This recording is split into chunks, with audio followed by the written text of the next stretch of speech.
Now, The Hunt Palmer Show. Yes! I feel like I've been waiting for this my entire life. You're listening to The Hunt Palmer Show on 104.5 ESPN Baton Rouge. Jolly good fun. Jolly good. Locking down the middle of the day. America's favorite daytime fun show. Live from the Raising Cane's studio. This is Hunt Palmer.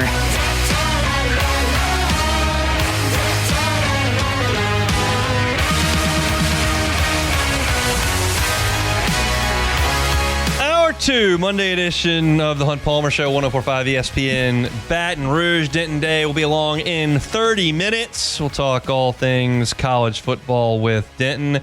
Penn State with one of the most inexplicable losses I have ever seen in my life on Saturday. We'll get Denton's thoughts on that. Also, how good's Miami?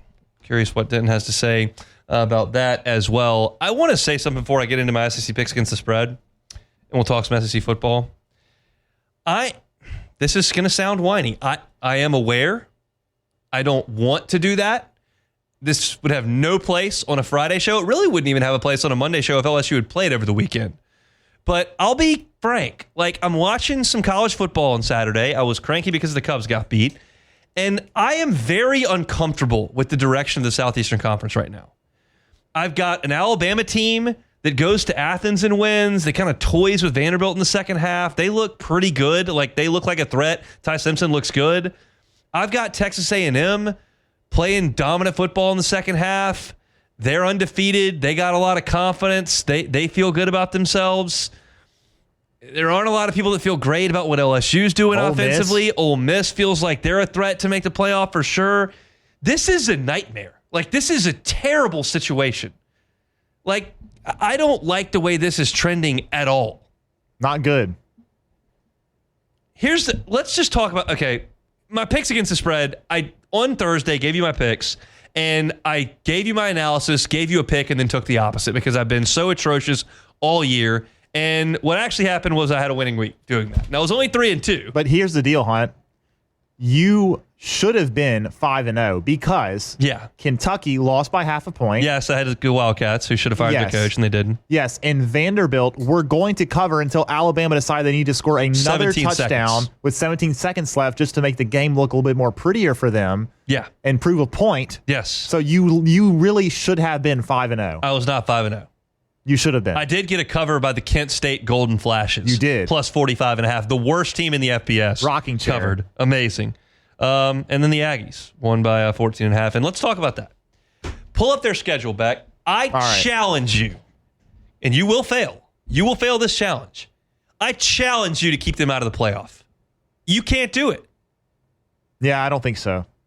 I don't know. So we all believe if they go 10-2, they're in the playoff, right? Does anybody think that's not going to happen? So I think they will. Try to find me the three losses. I'm not saying there aren't three possible losses, but to get to the three, you would have to lose all three of the possibles. What do we have next? They have Florida at home next. Do you think they're going to lose that game? I don't think so. Florida played better against Texas. We think Texas stinks out loud. We'll get to that in a second. But it's in Kyle Field. That's correct. They're probably not going to lose that game. Then they go play Arkansas on the road. Arkansas is atrocious. There won't be anybody in the seats because the deer season starts soon. Loss. They go on the road to Baton Rouge. Play the Tigers. Maybe they lose that game. Maybe they don't. Yep. Then they go on the road to Columbia to play Missouri. Okay. Maybe they lose that game. Maybe they don't. Then they play South Carolina at home. They're going to beat South Carolina. South Carolina looks terrible. They play Samford at home. They're going to win that game, obviously. And then they play Texas at the end of the season in Austin, who's not good. Texas is terrible. They got punked by Florida. Punked. By Florida. By Florida. So, sure, if you want to stand on the balcony and scream out that Texas A&M, well, they got to go to Baton Rouge. They could lose that. And they got to go to Austin. They could lose that. And look, they might not beat South Carolina. They have to lose all those games. And Missouri, that's the one we got to hang our hat on. I know they're Texas A&M. I know they go 8-4 every year. I get all that stuff. They looked ridiculous in those stupid uniforms on Saturday. I get all that. The stadium looked stupid. The team looked like the Miami Sharks from Any Given Sunday. It was an embarrassment what they did out there from a fashion perspective. But they ran for 300 yards and put Mississippi State in a locker. And the teams that were supposed to be really good on their schedule, namely the 2 trips to Baton Rouge and to Austin, all of a sudden don't look so hot because LSU can't run the ball and can't score, and Texas is a disaster. So this is a bad spot for your boy because I think A&M is a shoo-in to make the playoffs at this point, and that is gross. And if I'm wrong, I'll be thrilled about it, but I feel pretty grounded in that statement. Now, let's talk about Texas because they stink. And they cannot block on the offensive line. It shouldn't be stunning that they lose 4 offensive line starters from last year, including Kelvin Banks, and they don't block very well, so they're not running the ball that well. And then Arch just kind of looks lost. He's under pressure a lot, but he kind of looks lost. And oh, by the way, this Texas defense that was supposed to be awesome, like Florida doesn't score on anybody. You saw Florida come in here and throw 3 interceptions and get shut out in the second half. Did that look like a competent, functional offense? It did not. And you saw Florida the week before that go out there and just get manhandled by South Florida in a game they scored 16 points in, including a safety by their defense. It's 2 touchdowns in that game. Then they had 140 yards against Miami. Yeah, they scored 12 points. 7 against Miami. I mean, they scored 7 points against Miami.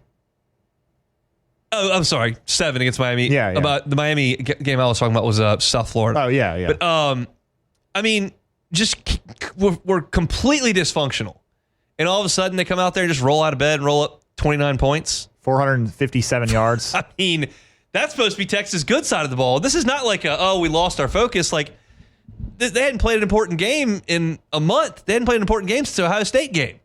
So it's like time to ramp it all up and go play. The Swamp was lively, and they just were awful in the game on Saturday. Vandy Bama. Vanderbilt threw some early punches, drove down the field, ran it pretty well. I loved the shovel pass play call to get that touchdown on the board. They go to halftime extremely competitive in that game. But I think, to me, what continues to stand out, and on the stat sheet, Jam Miller's day running the ball was the most effective for Alabama. But just watching the game, once again, Ty Simpson just looks the part. He's poised. He's got a strong arm. He makes impressive throws that look NFL level. And he threw for 340 yards against Vanderbilt. And I think that his basically the trio of wide receivers, I think is fair to say. It's Ryan Williams, obviously, then Jeremy Bernard and Isaiah Horton. Like those dudes combined for 15 catches, 2 touchdowns. Cuevas is a good tight end. He had 35 yards, but they've got talent, as you would expect, on the outside, and Simpson looks really good. And, I mean, they owned the second half against Vanderbilt. Now, Vandy did get into the red zone and screw up and turn the ball over. I get that. But that's part of Alabama creating that havoc. And I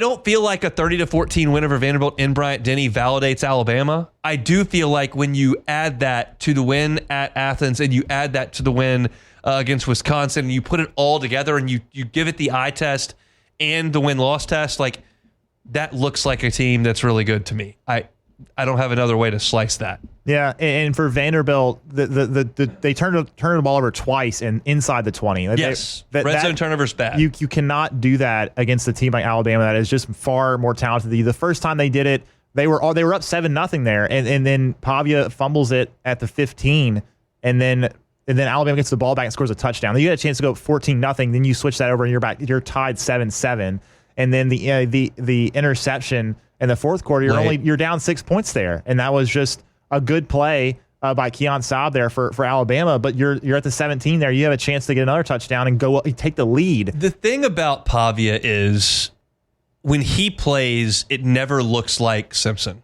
Yeah, it never looks like the really good quarterbacks in the SEC. When he makes plays, he runs a read option for 13 yards, or he runs around and flips one out for a first down on 3rd and 12. That's just a busted play. Like it's not it doesn't feel as sustainable as some of the other great quarterbacks in the SEC. And you look up, and he's 21 out of 35 for 198 yards, a touchdown and a pick in the game. It's good for Vanderbilt. And like they're going to be fine. They're going to win some more games. But that risk is run to do things like that because it just rarely looks traditional when Vanderbilt does it. We'll talk about that next week. By the way, LSU and Vanderbilt, no kickoff time set. It'll be either 11 or 11:45 for LSU and Vanderbilt. They'll make that determination on Sunday evening, but it'll be in a morning kickoff from Nashville. We'll talk a lot about Vanderbilt next week, but they're entering their bye week this week. But it was an underwhelming offensive effort statistically. They tried to kind of do their ball control thing, and they did that, and they went on drives, and they got to where you had to make a play down in the red zone, and Bama ended up making those plays. So I thought a decent day of football in the SEC, certainly one shocking result in Gainesville. I'm not going to talk about Kent State and Oklahoma, but yeah, I had a winning week in gambling. Kentucky, man, they Mark Stoops still employed, and again, they really had a chance there to cover. They just that half point really got you yet again. The half. How do points. they keep doing that? I don't know. I've lost by a half like 5 times in the last 4 weeks. You have. Not easy to do. It's really not. But that's why the people tune into me to win. That's why. Win their money on gamblings. It's got to be really difficult to fade me when I do the Costanza. When you do this. Because then, like, what do you? Yeah. Then what do you do? What are you fading? Are you fading what I think, or are you fading what I pick? Yeah, but then we talked about it. I was texting you on Saturday, and you showed me your other picks you had. Yeah. And you went like 5-1. I do those on Tuesday when those lines come out, and then I don't look at them again until the game day. And then I do a new set on Saturday. And the ones I do on Friday, I actually do research for. Like if you look, here's when the pick segment, I've got all these stats, all these reasons. The ones I do on Tuesday, I just look at the number and just start clicking. So maybe that's what you need to do, Hunt. I was 9-1. And I think 9-1. The combination there of you had some Costanza picks, which was a pick that you would not have really made sense to do. The only one I missed was an ACC game. Yeah. I missed the Louisville-Virginia game or whatever that was, and I can't name one player for either of those teams. I don't believe that Tiki Barber and Lamar Jackson are still chucking around they're not. running around. So, no, don't have much information on that game. But that's a look at the Southeastern Conference. We'll talk more about it with Denton Day in 15 minutes. When we come back, on Sundays, I always look at the Pro Football Focus grades for LSU and do the top 5, bottom 5 grades. There obviously wasn't a game to do that on. So instead, I just started looking through Pro Football Focus yesterday for LSU, and the coverage grades really stood out to me. I want to talk a little bit about LSU's defensive back play when we come back. It's on Palmer Show. The Hunt Palmer Show. Genesis of Baton Rouge. GenesisofBatonRouge.com is the website, and every car that is on the lot is online there at GenesisofBatonRouge.com. I've always driven SUVs. I love an SUV now. I've got 2 kids, so an SUV is imperative that I have it. The GV80 is such an amazing vehicle over there at Genesis of Baton Rouge. If you're in the market for an SUV, whether that's this month, next year, just think about Genesis and put it on your list. Say, I remember Hunt said that. Get on by and see them. You'll be so impressed with the staff and the facility. But that line of vehicles is amazing, too. Every single vehicle on that line is an IHA top safety pick. All of them. So you know if you get behind the wheel of that GV80 or whatever model that you get into from Genesis, you're getting behind the wheel of one of the safest cars on the road. Get on by and see them. Airline at PQ. That website is very, very user-friendly, very easy to use. It is GenesisofBatonRouge.com. That's GenesisofBatonRouge.com. This is the Hunt Palmer Show on 104.5 ESPN, Baton Rouge.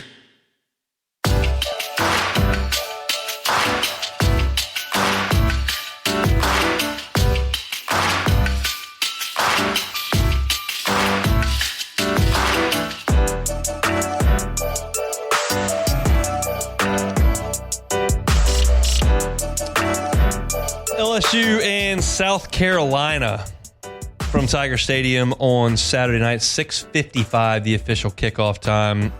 Television time set for 6:45 on Saturday. Brian Kelly updated some injuries for LSU today. Garrett Nussmeier, good to go. Caden Durham, good to go. Weston Davis is good to go. the one question or probable name that he gave on the injury report today, which is generally a pretty good sign this early in the week, is Aaron Anderson. Paul Mabenga was questionable, and that's a high ankle sprain. You got to feel like there's a real question whether or not he's going to play. Cohen Eccles available there. DJ Chester's available there. Even you could see a situation where Carius Curran could play some left guard as well. But seems like Weston Davis from his concussion and broken nose, good. Caden Durham on his ankle sprain, good. Garrett Nussmeier, patella tendonitis / ab strain, good to go. Aaron Anderson, probable with all the maladies that Brian Kelly mentioned on Wednesday of last week that he was dealing with that caused him to miss the second half of the Ole Miss game. And then we'll see what Paul Mabenga can do. That report's up at LouisianaSports.net right now, as is a statistical breakdown of the South Carolina Gamecocks that I'll kind of get into later this week and how they've played up to this point. So a lot to do to get ready for that game. And I feel like most of what we did last week was kind of criticize the LSU offense. And it was the biggest story. Look, you lost your first game. The offense shared blame with the defense into why you lost that game, but had a significant negative contribution, especially in the running game. And so that was a lot of the discussion. I wanted to find something a little bit more positive for Sunday at LouisianaSports.net and for this segment on the show today. And what I stumbled upon in the Pro Football Focus grades was how LSU is covering. And it's very, very encouraging. You look at the primary coverage players for LSU, and you're seeing some very, very high grades. And again, I'm not here to tell you that Pro Football Focus is the end-all, be-all, but I do think that there's some quality information that you can draw from it and stuff that I don't necessarily gather from watching the game. But grades in the 80s and especially the upper 80s are very, very, very rare. That's elite stuff. I almost never see grades in the 90s. Like Deshaun Spears played 9 snaps in the Florida game and had 2 interceptions, 1 for a touchdown. He graded in the 90s for that. But you just rarely see grades in the 90s. Mid-80s, high 80s is very, very, very good. Mansour Delane's season-long defensive grade is 88.5. His coverage grade is 87.7. These are astronomical numbers from the LSU corner, who is ticketed, if he keeps this up, for All-American type numbers.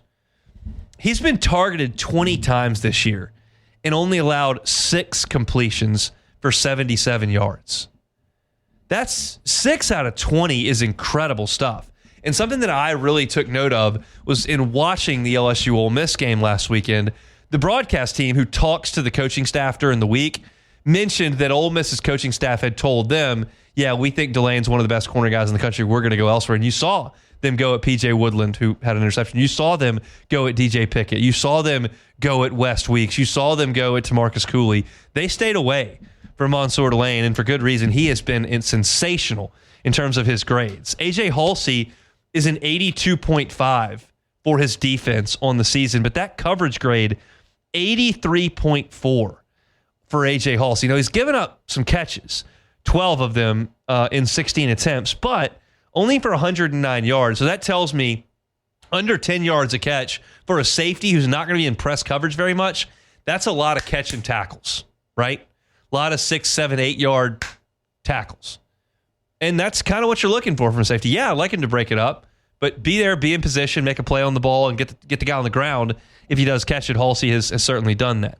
Now, P.J. Woodland and D.J. Pickett are going to be very busy guys if other coaching staffs think like Ole Miss's did and stay away from Mansour Delane. And P.J. Woodland's been game. He's got a 75.9, so almost a 76 in coverage. And I'm sorry, overall, that's very good. His coverage, 75.1. That's solid work, especially from a number 2 corner. He's given up 8 completions and 17 targets. That's good work by P.J. Woodland, who's getting better and better. He's still not the biggest guy, still not the most physical guy, but he's not afraid. He does not back down. He will make a play on the ball, and he had a great interception in the game against Ole Miss. So good to see P.J. Woodland. And then D.J. Pickett's grade is lower, but he is a freshman, and he's going to see a lot of action. And I feel like when you take that skill set, that length, that range, that size, that mindset, you mold that with more reps and tutelage from Corey Raymond, I think the DJ Pickett you get in November is going to be much better than the DJ Pickett that you saw in September. And the DJ Pickett you saw in September, 10 targets, 5 completions. Now, he did have a pass interference penalty at Ole Miss, and that'll ding you, but his overall grade on defense, 66.2, his coverage grade, 62.9. But here's something that I drew from the Pro Football Focus target grades. We just told you about Mansour Delane, your number 1 corner, PJ Woodland, your number 2 corner, DJ Pickett, your number 3 corner, and AJ Halsey, your safety. And those 4 guys have seen significant targets. Let's do the math. That is 53 targets. 53 targets between them. No touchdowns. 0. None. You had a couple on DeMarcus Cooley, but none on Delane, Halsey, Woodland, or Pickett. That's great stuff. Now, you have not seen the best quarterbacks on your schedule yet. Klubnik's been a mess. Lagway's been a mess. Chambliss, we'll see. I think it's pretty damn good. But you still got to see Marcel Reed. You got to see Sellers. You got to see Taylor Green. You've got to see can't come up with Oklahoma's quarterback. Mateer. Just takes a second. Live radio is a hell of a thing. But I do know that those 4 guys, Mateer, Taylor Green, Marcel Reed, and Pavia, top 4 in the SEC in terms of total offense. So the best is yet to come, and that doesn't include Lenora Sellers, who missed a game basically because of that concussion. So you're going to see some guys that can make some plays. But as I look at this, and I look at the coverage grades, I look at the production, I look at what I see with my eyes, all of that suggests that LSU is really, really, really doing a nice job in the coverage portion of the game. I trust LSU's front 7 to stop the run, to slow the run. You're facing the worst rushing offense in the SEC. Yes, worse than LSU's in South Carolina this weekend. If you can cover Nick Harbor and that crew on the outside, like you've got a really good chance to put South Carolina's offense behind the chains and in a blender, basically, because they have not been good at all. South Carolina's been bad on offense. There's a statistically speaking piece. God, that's a tongue twister. Statistically speaking piece at LouisianaSports.net. Highly suggest you go check it out to look at South Carolina's offense. It's just raw numbers, not my opinion. Raw numbers. They have been brutal on the offensive side of the ball through a month of action. This is a defense that's got a good chance to go out there and shut them down in front of the home crowd on Saturday night in Death Valley. So, again, that piece on the coverage unit was published yesterday in LouisianaSports.net. You can go check that out for free. We'll have a lot more coverage for LSU in South Carolina as we move forward in the week. Certainly will on this show as well. If you're looking for LSU content, check it out. Hunt on LSU, wherever you find your podcasts, or on YouTube. Hunt on Saints, where you can find your Saints content as well. YouTube and all your podcast links. All right, let's come back with Denton Day, SiriusXM's College Football Overtime. Let's talk some national college football headlines next. The Hunt Palmer Show. This is the Hunt Palmer Show on 104.5 ESPN, Baton Rouge.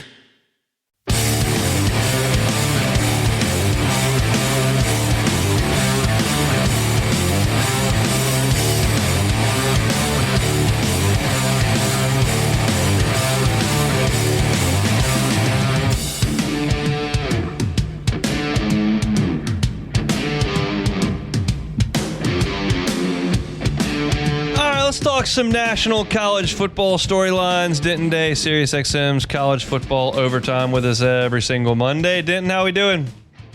All right, what's up, man? It was a drama-filled weekend of college football. I was happy about it. I can't go any further without talking about Penn State. Rick Neuheisel's kid went to the podium and said basically that he didn't even know how to work the headset, and they still beat Penn State. I don't know how that happened. What does it mean?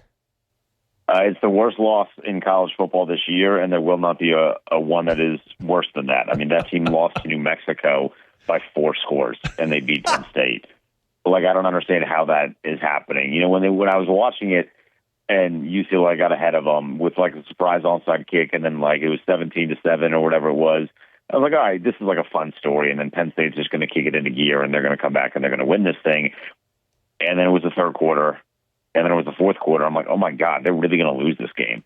A week after losing to Oregon in overtime, where James Franklin kind of admitted to, I stink in big games, he's going to turn around and lose to UCLA. It's like, I don't understand how you can go back to a locker room and move forward with that, especially knowing that you have Ohio State on your schedule and Indiana. They're not going to make the college football playoff. This might be the last year of James Franklin, because his whole thing was, you can't win big games, but in a 12-team playoff, you're going to get us there and you're going to make us money. It's going to justify it. Well, if you're missing the college football playoff, I don't know how you justify keeping him around. I guess the justification would be we could get a lot worse. I mean, they're good just about every year. It is very much the Mark Richt thing. And sometimes you hire Kirby Smart, and sometimes you fire Phil Fulmer because he's not that good, and you end up hiring Derek Dooley and Butch Jones and Jeremy Pruitt. Like, it's tough. What do you think they should do? I still do believe that they're going to keep him, and I would keep him for that very reason. Nebraska's a little bit more close to home for them in particular. Yeah. And I mean, they got the benefit of Michigan being bad for a really, really long time and beating up on the Wolverines for a while. So that's another close to home example for them. So I do think they're going to keep James Franklin, but I think they need to adjust the way that football team is run and maybe take a little bit more off of his plate. I don't know if Kotelnicki is the guy for the future at the offensive coordinator spot. He was good at times last year. I think now he's just a little bit more average, but maybe that's because James Franklin is doing a little bit too much and holding Kotelnicki's hands behind his back. So I think if they keep Franklin, they need to adjust a little bit of the way they do things over there. Yeah, let's just stay with the heartbreak of the weekend. Texas just got smoked in Gainesville. What'd you make of that one? I made a lot of money off of that one. I can tell you that. I saw that one coming from a mile away. Arch isn't very good. They're not a top 25 team if this is what Arch is going to be. I don't think you or I were ever in the camp that Arch is going to be the savior and he's the next great college football quarterback of all time. I thought he'd be better than what he is right now, though. You get one or two good plays from him in a game where you need a lot more than that, especially as the talent increases. You can kind of get away with that against like your UTEPs and your Sam Houston States, but as bad as Florida is bad relative to the SEC. They're not bad in terms of just college football in general, and Arch was struggling against teams that in college football in general are bad. He's not going to do well against SEC teams. They need to go back to the drawing board with him. If this is what he's going to be this year, they're going to be like a 7 or 8 win team and not a 10, 11, 12 win team. We've talked about Miami. They go to Tallahassee. They were up 28-3 entering the fourth quarter, 28-22 the final. But, what was the storyline from this one? I think it was how good Miami was, despite the fact that Mario Cristobal was good. It was like foreshadowing. He was teasing you. He's like, I still can make mistakes in the fourth quarter in terms of the way that we approach, play calling, but I'm not going to do it. I'm not going to do it here. I think he needs to be better in those scenarios. I thought by now they would have hired someone to help him with those scenarios. He just wasn't very aggressive, I didn't think. And he needed to be aggressive, he wasn't. When he probably shouldn't have been aggressive, it felt like they were being too aggressive. Just run the football, man, in the fourth quarter. Like, I don't think it's very difficult. I know they weren't having great success with it, but it's a lot better if you're running the football and making Miami burn time or Florida State burn timeouts than having Carson Beck drop back and throw. And then you're just stopping the clock on a whim like that. So I think Mario Cristobal still has some issues in the game plan situation that I think is going to rear its head again at some point this year. But Carson Beck looks good, man. I didn't think we'd be sitting here in October with him being the Heisman favorite, but I think to this point he's earned it. Let's talk Big 12. Texas Tech smacks Houston 35-11, and Cincinnati wins a big home win over Iowa State, hand them their first loss. Cincinnati 2-0 in Big 12 play. They win 38-30. So how do you kind of handicap the Big 12 at the top right now? It's definitely Texas Tech at the top, and then honestly throw a dart at a dartboard, and whichever team lands closest to the dart is probably the next best team. It really is any given Sunday. Like if Iowa State plays Cincinnati 9 more times, they probably win 7 of those 9. So you're looking at 8 out of 10, but it just happened to be one of the 2 games where Cincinnati got the better of them. I thought the refs weren't the best in that game in particular, and it kind of felt like helped Iowa State get back in it. But I think that's just, it's an inch deep, a mile wide, right? That entire conference. I still think Texas Tech is is the best team. I think Baylor is the team that everyone's afraid of because if they figure out what they're doing on offense, they're really, really good. And if they can start stopping people, they're going to be unstoppable, but they're a little too late, it feels like, for that. I think it's Texas Tech's conference right now, and then everybody else will kind of fall in line after that. Where does Texas Tech stand in the Nationals landscape then? If you feel like they're the best team in the Big 12, that would earn them a playoff spot if they could win the league. It would definitely earn them a playoff spot. I think that there are a lot of teams that would not want to deal with the headache of preparing for them because I do think Baron Morton at times can be pretty good, and we know the talent that they have on that roster. So they paid a lot of money for that talent. They got some dudes. I don't know that many teams want to see them in the playoff, but I also don't know that Texas Tech would beat many teams in the playoff. It would just be like this team's going to be a pain in the ass to deal with for us to still end up winning by like 10 or 14. Denton Day is our guest, Sirius XM's college football overtime every Friday and Saturday. Texas A&M 31-9 over Mississippi State. They ran for 300 yards in this game. They're 5-0. They're ranked in the top 5 in the country. How good are they? I think they're overrated. I mean, you have to put somebody in that position where they're ranked. Teams are eventually just going to load the box, and they're going to force Marcel Reed to beat you with his arm. And if he can do that once or twice, more power to him. Congratulations. But you know as well as I know, Hunt, the SEC is not a once or twice league. Even if your schedule doesn't look like Florida, your schedule's still really tough. And eventually someone's going to be able to crack that code. It's going to be interesting to see what happens when teams start to load the box on Marcel Reed, but then they also have good enough offenses to where they're going to put up points with relative ease, or not relative ease, but with relative comfort against a Texas A&M defense. I think the A&M defense is pretty good, but I definitely think there are some teams in the conference that'll be able to take advantage of them. So I think they're a good team. I think they deserve to be in the top 10. I would not have them top 5. The deal with Reed, he may not be awesome. He was 13 for 23 in this game against Mississippi State, but Craver and Concepcion, the 2 wide receivers they brought in the transfer portal, are making a lot of guys miss, a lot of acrobatic catches. Yeah. They make his life easier, and they haven't allowed Mississippi State or Auburn to score much when they're on defense, and so his job hasn't been to do too much other than get the ball to those guys and hand it to Reuben Owens. Yeah, and they can run the ball. I think if you're a dominant running team, I do feel like that transfers from game to game a lot easier sometimes. So it'll be interesting to see when they do start to play teams that load the box, if they've used Reed's legs significantly more, what kind of creativity they have in the run game, some sleight of hand stuff, disguising things at the line of scrimmage, causing confusion on the second level of the defense. I'd be curious to see what they kind of do once they start needing to, because it has felt like they understand that in the first leg of their schedule, first half of their schedule, that isn't as necessary because they can just, hey, we're going to line up our guys, you're going to line up yours, and we're going to run right through you.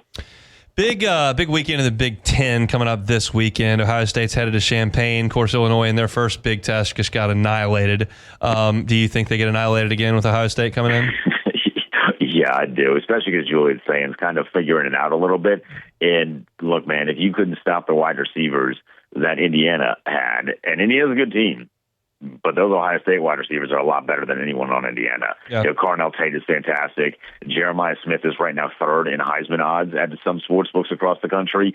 He's fantastic. I just don't know how you stop them. And I don't know that Illinois is going to be able to run a track meet against Ohio State. So I think I don't know that it's going to be 63 again, but I do think it's going to be north of 35. Can Indiana mess around up there in Eugene and stay close? I think they can. Fernando Mendoza is a really good quarterback. I wouldn't have Indiana winning this football game because I really like Oregon. I think Dante Moore has been really fantastic in the small sample size that we have seen from him.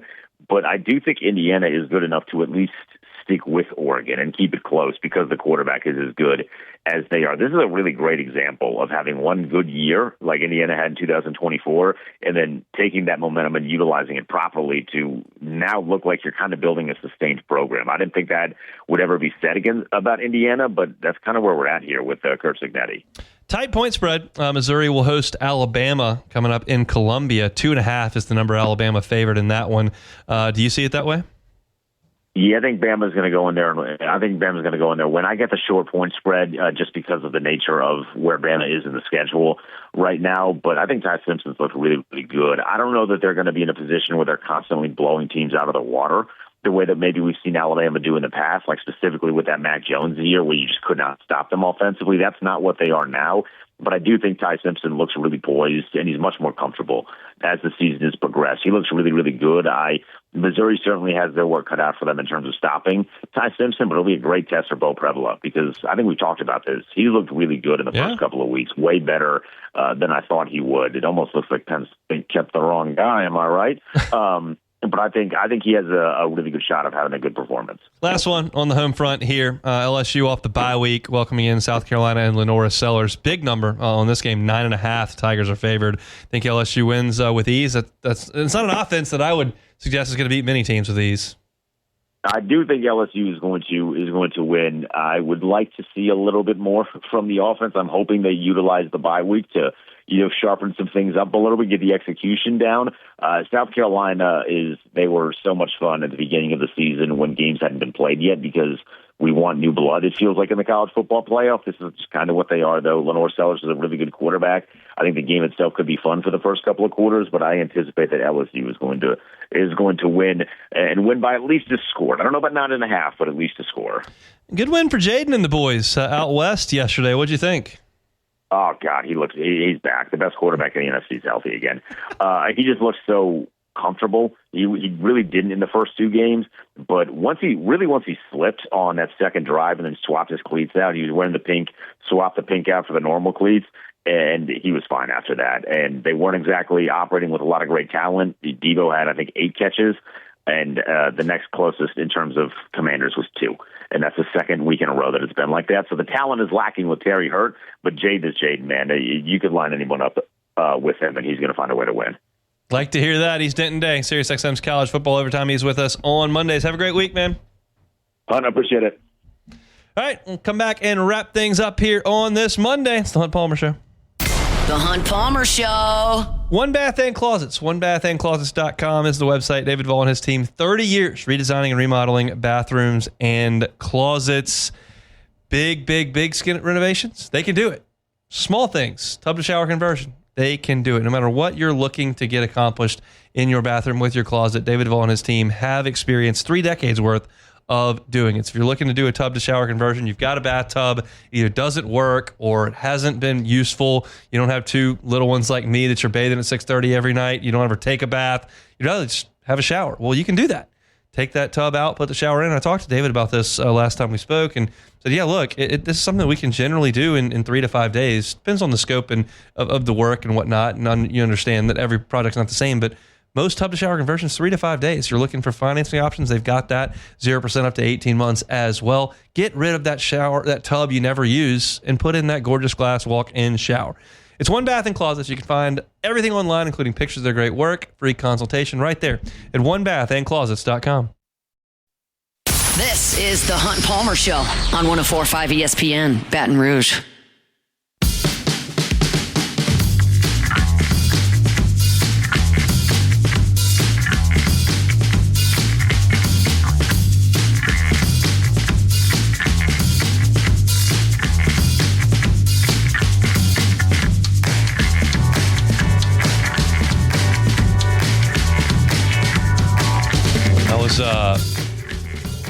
On the kitchen table, the other day. So you're on the kitchen table? Wow, I was at the kitchen. I was actually supposed to say at the kitchen counter. All right. But walking around it and heard Myers run through the living room and yell out, "Caden Durham!" Just that's it. Well, he had a football and he was running. Okay. And he knows that he's watched so many of those YouTube videos now that Caden Durham runs a lot. He does. And then we talked about Jack Pyburn's name. It came up again over the weekend. Jack Pyburn. Why is named Jack Pyburn? Well, that's what his mom decided his name was going to be, Jack Pyburn. You still got to ask him what his favorite color is next time he's at player availability. He didn't come to player availability. Maybe tomorrow. We'll see. We'll have player availability tomorrow. But the names just keep. He said somebody turned on the Jets the other day. Oh man, maybe he's got a broadcasting career in his future. He just runs around giving the lines from the various announcers that are on the LSU football highlights. They were on at 5:50 a.m. in my house today. Great. So, had that going for us. How about a little take it or leave it? Take it or leave it. Take it or leave it. Presented to you by Flight by Yingling, the next generation of light beer, crafted by America's oldest brewery. Today's hottest stories in sports, news, and sometimes even Hunt's life. The question is, will he take them or leave them?